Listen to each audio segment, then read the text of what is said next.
Shalom. My name is Da'veed. I'm your Achi'ka. Achi'ka means I'm your brother. I'm your host today for absolute knowledge of the Torah. I'd like to welcome you to my channel. I want to introduce myself to you. I'm just a servant. I'm a servant of the Most High. The Most High has been walking with me for 7 years, or should I say I've been walking with him for about 7 years. And I love walking in this truth, and I thought I'd put together a channel and share some of the knowledge that I have. I'm a Hebrew teacher. I not only deal in the language, but I also understand the linguistics, the grammar, the structure. I'm also going to be hosting some classes on it on Wednesdays. I'll let you know and keep you up to date on that. I just wanted to put something together for the community of the Most High, especially in the times in which we live. I know that we have a lot of people on channels, and we have a lot of brothers at different locations and people from all different walks. We have those who follow the Torah and those who don't follow the Torah. We have those who believe in the Mashiach and those who don't believe in the Mashiach. And so there's a lot of confusion out there. But I don't want to bring confusion to our community. The only thing that I'm interested in talking about is learning about the Torah and learning about the language. The Hebrew language is our language. A lot of people think that, hey, you're being Jewish, you're being Jewish. I'm not Jewish. The language is Hebrew. It's our language. It's for our people. And I'm just a teacher. I wouldn't say I'm a scholar, but I would say I'm pretty much high up there in terms of understanding its grammar and how the verbs are used and how the structure to use the roots and the stems and the conjugations and all those different things, the vowel points. And so I'm going to be introducing you to some of that within my channel. This is my first video. So today I just want to take some time and go over the word shoftim. And shoftim means to judge. It means judges. And so this week's Torah portion, the Most High was talking to the children of Israel. And it's in the book of Devarim, chapter number 16, starting in verse number 18. And it talks about Israel choosing their judges, their shoftim. It was a command that the Most High gave to Moshe to tell the children of Israel, before you go into your land, or when you get to your land, I want you to pick the people that are going to be able to execute the judgment and the kukims and the mishpatim. We'll talk more about what those things mean. Like, of course, mishpatim means judgments, and kukim is statutes. And so everyone knows to walk with Yah, there's a set of guidelines and regulations and rules that Moshe had to teach the children of Israel. But what does it mean Hebraically to judge? That's what's in question. Is it like how we were taught in the New Testament, like where you shouldn't judge anybody because if you judge them, you have to judge yourself? Are we judges with the black robes on, or with the long puffy white hair? What is it that he's really asking us Hebraically as his people, and how should we view judgment? And so I want to talk about that. What does it mean Hebraically to judge? Well, Hebraically, it basically means to rule. It means to rule over cases, as well as taking some type of action and deciding a case. It's like being a lawyer. And so Hebraically, it means to rule, and it means to decide. And that's some of the biggest things that we're going to have to deal with. This is one of the most important things that we're going to have to deal with. So Hebraically, it means to rule over in cases and actions in terms of deciding a case. We don't like doing that, but that's exactly what we're commanded to do. And so the question for us is, who appointed these judges and officers in the community of Israel? Who appoints them? Who's in charge? Is it something that Yah picks, or is it something that we pick? And the answer is the community. The community is the one who chose their judges and their officers. They're the ones who are responsible for picking the people that were going to be responsible for judging them. And so the community were given the command to appoint their judges, and therefore they were responsible for the selection process. They had a direct interest in the development of their community. And the Creator, he graciously gave them the opportunity to be part of this process, for them to be able to make a judgment and for them to be able to make a decision for themselves concerning who they wanted to be their leaders. I think that's something that a lot of us don't understand. You actually can choose who it is that you want to be your leader. Unlike when you go to a Christian church or you go to some of these other organizations, you don't get to pick who your leaders are. You're actually told who they are, and you choose them, and then you're stuck with them. And if they don't know what they're talking about, you're kind of stuck with them, and so you have other people leading you. But in this case, the children of Israel were commanded by the Most High to choose their own judges and officers to be able to handle different cases for them. As slaves in Mitzrayim, they were not given an opportunity to actually choose or decide who their leaders were going to be, who their rulers were going to be. When they were there, they were tormented. They were abused daily. And they were ruled by those who hated them, those who hated who they were, thought they were filthy, thought they were unclean. You look at the text, it talks about they wouldn't even sit down and eat with us. So could you imagine being ruled by people who wouldn't even sit down and eat with you? Could you imagine not being accepted by the people that rule over you? I mean, it kind of sounds familiar, right? If you think about it, it sounds like employment.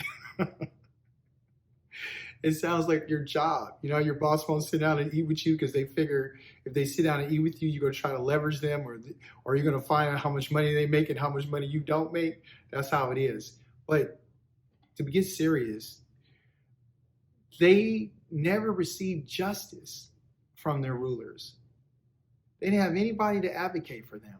Nobody whatsoever. And that's a problem.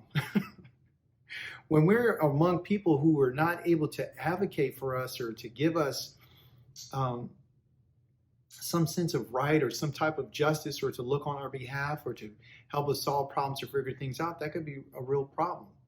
And so the Most High is just trying to give us an understanding today that the people that we look as judges should be people that are concerned and care about us as a people. But to say the least, even within the community of Goshen, there were still problems. You know, there was problems with fighting. There was problems with infidelity. There was problems with arguing. I mean, among a whole bunch of other stuff. But they were taught these things. They learned everything they learned from the people that were ruling them. So what does that mean? What was their base? What was their knowledge base? How, you know, you're only going to do what you're taught. You're only going to do what you learn from those that are around you. So this community was pretty much chaos, kind of like what we have today. You know, if you look into the Black communities, there's complete chaos. There's death, there's shootings, there's rapes, there's drugs, there's all these different things. And that's not only in the Black community, okay? But that's all over the world. In every community that's not being ruled or governed properly, these are the results that you're going to have. They were taught by people, like I said, that hated them. And so, you know, in my life, I've come to understand that we got to learn how to be different and how to think differently. We've been taught on how we should respond to one another. We've been taught on how to treat each other by people who have taught us how to hate and how to be jealous. We don't even know how to sit at a table and talk with each other. You know, you can make a statement and how you feel and give your opinion, and people take that and say that, you know, you're haughty or you're prideful because you have knowledge or because you ask a question. I mean, even to the point of not even answering a question. They don't even want to answer your question because they've been taught that if I'm in control and I'm ruling, I don't have to hear nothing you got to say at all. So that's a problem. And that's why I'm talking about this today, because that is a true problem for the children of Israel. It's a huge problem. It's a problem in the household. If you think about how husbands and wives talk to each other and how, you know, instead of sitting down and even taking out a piece of paper and a pen and writing down the other person's concern so you won't misinterpret what they're saying, and being educated about it and using methods of knowledge and understanding. Those are the types of things that we need to do. We're not even taught how to reason. You know, we've been over here in this country, along with so many other people, and we've learned the ways of the heathen.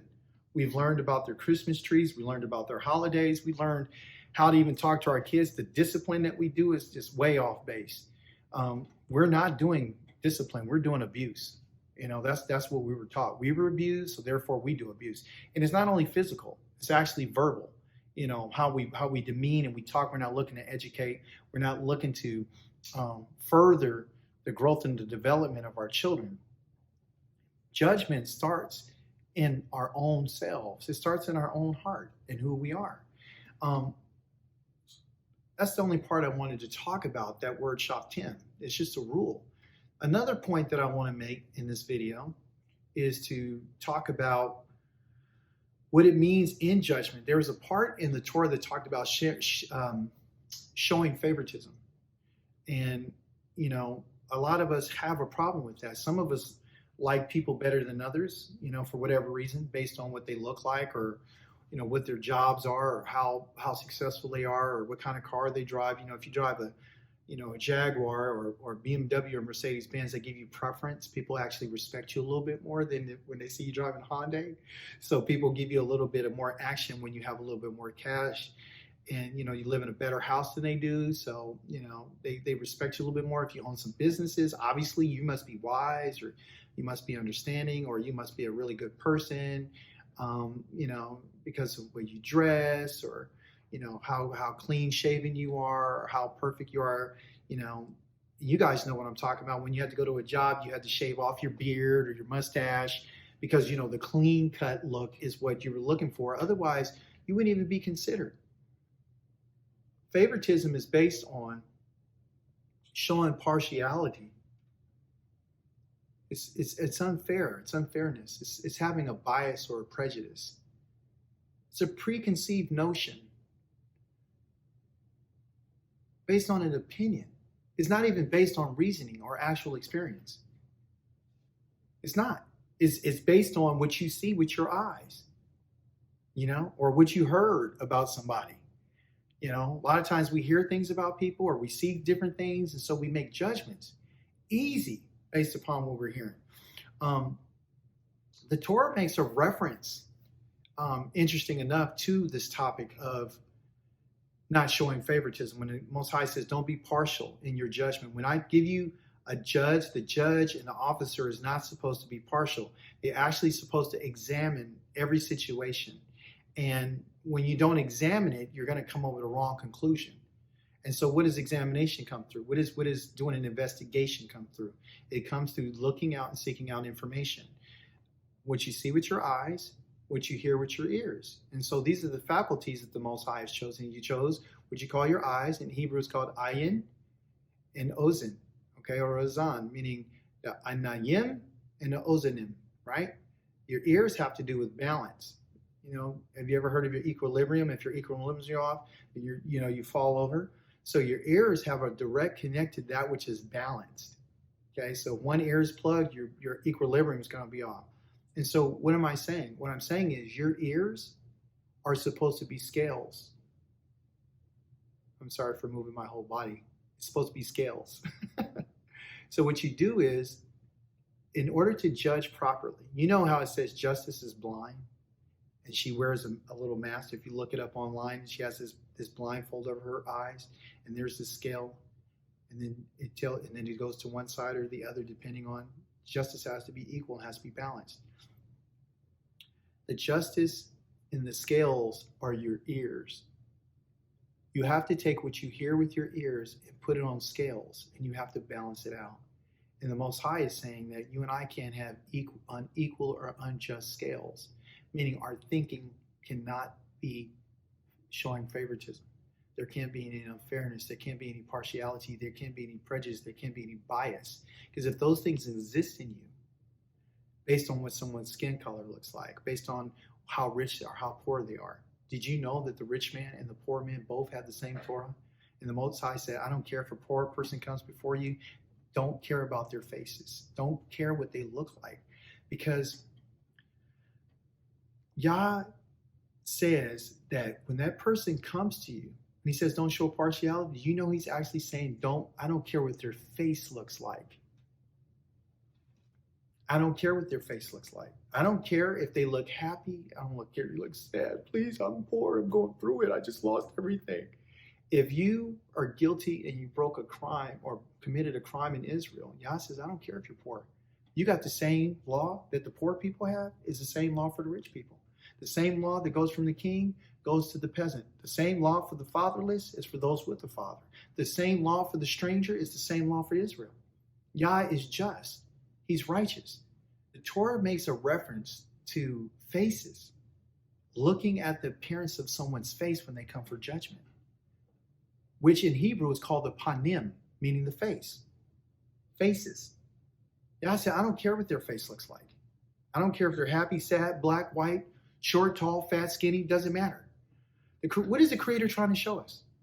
If he talks about don't care what their faces look like. Partiality means looking at their face. What he's talking about and he's trying to show us is that our eyes, the eyes that you and I have, the anims that you and I have, these faculties right here, are the judges. They're the first things that are used to make a judgment on someone. It's the first thing you have. They're the judges of our soul. They're the ones that are used to make a determination. They may be physical, yes, but they're used to govern the soul. I actually call them the judges of the gates of you. Why? Because this is the eye gate, this is the nose gate, the mouth gate, and the ear gate. You have gates. And you got to be careful about what you let into these gates. You need to put guards. You need to be officers at your gates, at your eyes. You got to protect. What? Protect what? Protect the sanctuary, your mind. Protect the ears, what you're listening to, what you're hearing. Do you know the music that we're listening to can destroy us? Do you know the things that you can look at can destroy you? Da'veed said, I turn my eyes away from that which causes me to sin against you. You got to turn your ears, you got to close them from hearing things that you don't supposed to hear, especially when you live in this land. Why? Because this land is full of a whole bunch of things. Before you know it, you accept homosexuality.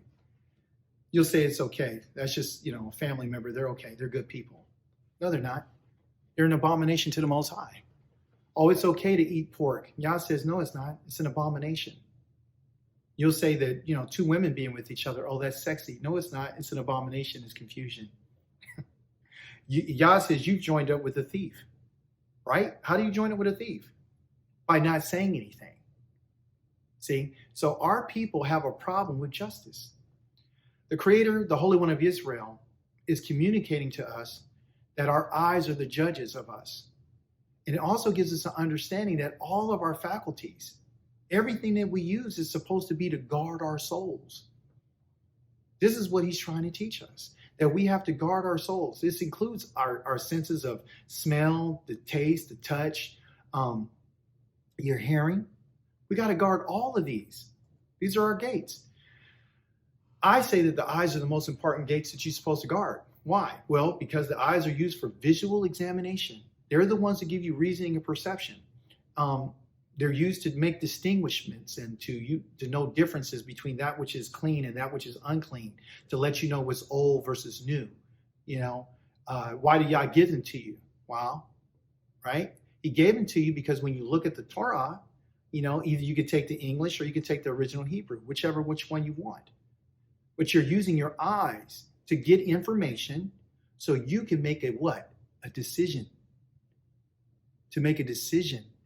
To make a judgment. If you don't make a judgment, well, I don't supposed to judge. Judge ye not, unless you be judged. Well, who are you supposed to judge? You're supposed to judge yourself. If you don't guard your eyes, your ears, your mouth, your nose, you're vulnerable.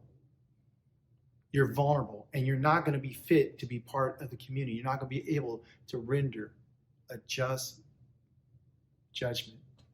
You won't be able to rule a case, okay? If a person is able to rule themselves, what makes us able or even have the desire to rule someone else? You can't rule yourself. then you will not and shall not be able to rule others. I believe that there's a goal that we're supposed to have in mind. And what is it? What's the goal? What is it? The goal here is to be able to judge fairly, without partiality, without the prospect of showing unfairness, to understand that you need absolute knowledge of the rulings of the Most High that's been handed out from generation to generation by our ancestors, even what the Torah says, from 1,000 generations to 1,000 generations. Make sure you teach your children. Why? Because if you don't teach your children the absolute knowledge of what the Creator has said, then you will not be able to make decisions. And therefore, you also will choose rulers to be part of your community that have these traits of being shown favoritism, being unfair, not being just, having partiality, caring more because they're poor versus they're rich. God says you'll always have the poor with you. And the reason why he has the poor with you always is because there's a place for them in the Torah. They're always going to be around us.